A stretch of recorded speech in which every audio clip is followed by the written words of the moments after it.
A destroyer racks 17 SM-6s in under a minute, 9 kills in roughly 40 seconds, and yet the water lights up under USS Gridley's bow. This isn't theory.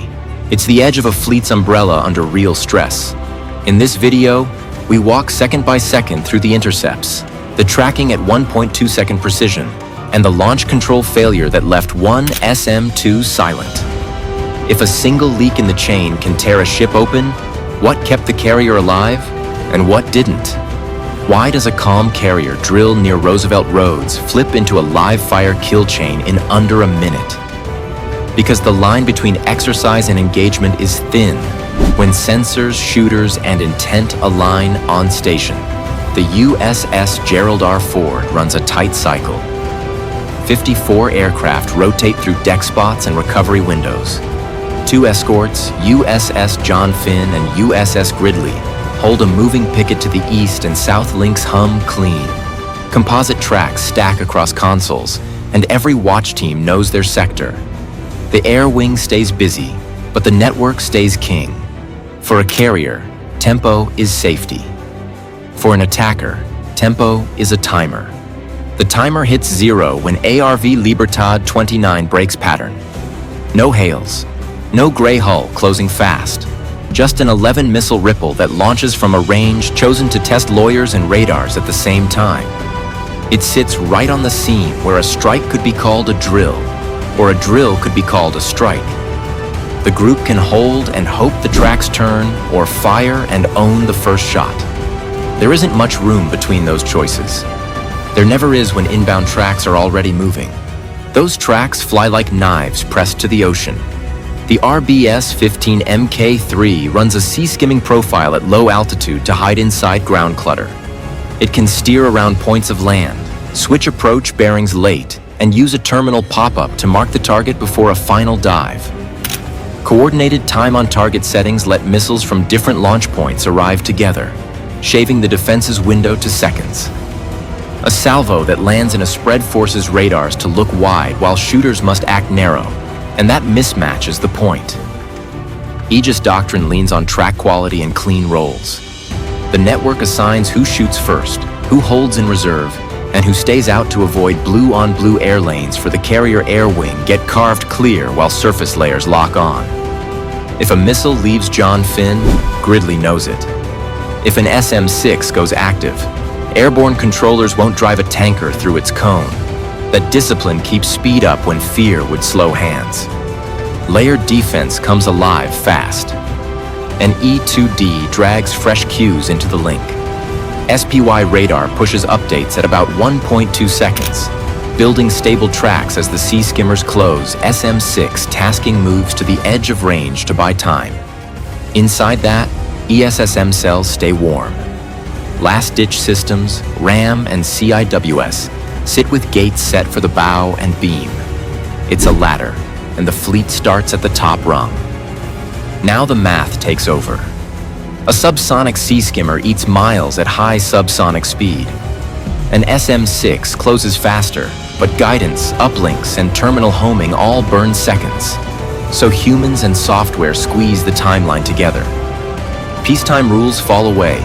Wartime logic takes the chair, and a single salvo flips the group from training to survival without a word spoken. Next, we go second by second inside the intercept stream and watch where the defense bends and where it nearly breaks. If 9 kills in roughly 40 seconds count as success, why did 2 missiles still matter? Because the window never opened wide enough for perfect USS John Finn takes the first swing. Aegis stabilizes track files at 1.2 second refresh. 17 SM-6 Block 1A rounds leave the cells in a measured ripple. Not a dump shooters are assigned. Cross queues pass clean, and the air wing lanes stay clear. The clock runs fast, and the geometry runs faster. 11 inbound tracks press from spread bearings. Some ride the troughs, some break slightly higher, all hugging the sea to force the radar to work at the edge of physics sea clutter masks low echoes. The Earth's curve holds contacts off the scope until the last beats. A wide fan of threats means every ship must look wide, but every missile fired can only look one way.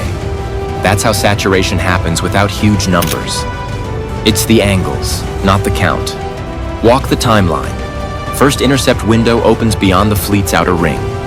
SM-6 rides guidance from shipboard uplinks, coasts mid-course, then goes active to hunt. Aegis assigns a pair per track where it can. A main shot and a trailing shot to close the door. Terminal homing starts as the inbound missiles jink and weave. Doctrine expects last-second maneuvers and still commands another shot if geometry turns soft. A hard kill means the warhead can't survive fragments or path corrections pairs by that margin. Stacking probability is the quiet math. Even a high single-shot chance drops when the target zigzags at low altitude. Add a second interceptor, and the odds multiply, not add. But the minutes aren't there. Seconds rule, so commanders spend redundancy only where the track looks real and the angle threatens something vital. A shot held is a ship covered. A shot wasted opens a hole. For a stretch, the network wins every beat. Debris splashes leave brief foam trails. Radar blooms mark shattered airframes. 9 times the lattice holds, and a narrow breathing space opens. Then 2 tracks cross and slip. One rides a bearing where side lobes reduce return strength. Another comes in as a low sea state throws back a slick mirror that blinds a sector for a few heartbeats. Track crossing forces the system to sort labels at the worst time. That's all it takes for a seam to appear. Close-in layers arm, ESSM seekers warm, ram gates set, CIWS spins up with bursts staged and sectors assigned. But the clock compresses toward one hull, one bearing, one answer. The fleet can't move the carrier fast enough to change the bow angle, and the escorts can't be everywhere. Near perfect still leaves risk. The defense trades breadth for time, and 2 missiles thread the gap. Now we face the consequence of that seam, when one ship's launch control hiccup turns a near save into steel torn open. One launcher stays silent. One warhead detonates under the bow. How does $1 billion shield fail at a single bolt? The last 2 threats are already inside the tight ring when USS Gridley takes the handoff. Combat loads a pre-planned SM-2 shot. Firing solution is clean, seeker checks pass, and the launch command cues. Then a guidance module fault trips the launch control path. The alert kicks to red at the worst second. Operators recycle the sequence, but the window is gone. The remaining threat keeps closing. With one tube down, timing and bearing lock into a narrow box. The inbound missile hugs a shallow approach that forces a bow sector defense. At that angle, reaction time shrinks to heartbeats because the target aspect drives the closing rate up while radar returns ride the wave tops. Helm can't swing fast enough to widen the look angle, and with the first shot lost, there's no spare to stack probability. The missile rides the troughs, clears the last chop, and breaks the line at low altitude. The hit comes below the waterline. The warhead runs hot, around 1,600 degrees Fahrenheit, then drives its blast into steel and seawater at once. An 18-meter gash opens along the forward hull. The sonar dome ruptures and throws fragments back into the bow. Bulkheads flex. Cable runs shear compartments forward of frame lines flood on a slant because the blast lifts plating. Then the pressure wave hammers it flat again. The bow settles and the ship shudders. Below-waterline detonations punish ships because water doesn't compress. Overpressure slams through hull plates, reflecting energy back into the cavity. The bubble jet effect forms when superheated gas expands and collapses, striking the hull twice and tearing seams that would hold against an airburst. Flooding paths don't follow neat lines. They snake through penetrations, ducting, and cable trunks. Damage that looks local outside becomes a maze inside as compartments fight to stay isolated. People pay first. 2 sailors at the forward repair locker catch burns across arms and faces when hot gas backflows through a hatch. 3 topside get blown overboard by the blast shadow along the bow. The bridge orders hard stop on non-essential power. Damage control teams run fire main, rig shoring, and dog hatches. They cut ventilation to starve the fire, stage boundary cooling on heated bulkheads, and start dewatering to keep the list in check.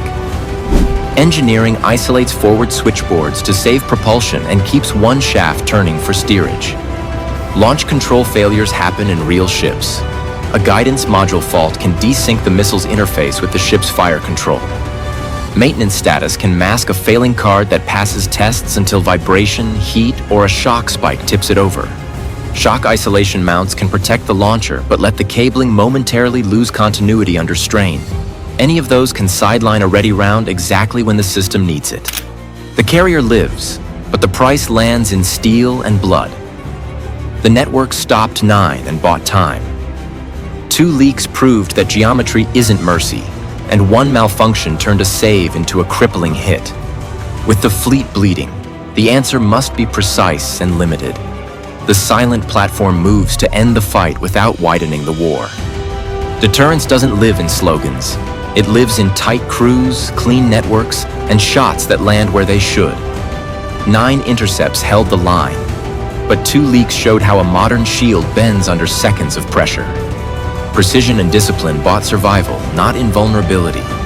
If you want more powerful military missions, modern security operations, and the hidden battles that shape our world, support the channel with a like and subscribe. Your support helps bring these videos to life.